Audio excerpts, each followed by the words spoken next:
آئیے آقا علیہ السلام کا فرمان سنتے ہیں اس سے متعلق. آقا علیہ السلام نے فرمایا بے شک اللہ تعالی اللہ رب العزت اس بات کو پسند فرماتا ہے.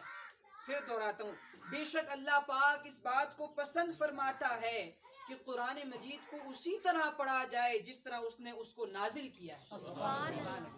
یہ اللہ پاک کی پسند ہے, اللہ پاک کی منشا ہے کہ جیسے اس نے اس قرآن کو نازل کیا ہے, جس لب و لہجے میں نازل کیا ہے, جس زبان میں نازل کیا ہے, اسی زبان کے اصول و ضوابط اور قواعد کے ساتھ, اسی لب و لہجے کے ساتھ پڑھا جائے. یہ بات اللہ کو بہت محبوب ہے.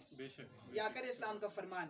اب قرآن مجید کا عربی لغت میں نازل ہونا, قرآن کی سورہ یوسف کی آیت نمبر 2 میں اللہ فرماتا ہے اِنَّا أَنزَلْنَاهُ قُرْآنًا عَرَبِيًّا لَعَلَّكُمْ تَعْقِلُونَ, کہ بے شک ہم نے اس کتاب کو قرآن کی صورت میں بزبان عربی اتارا تاکہ تم اسے براہ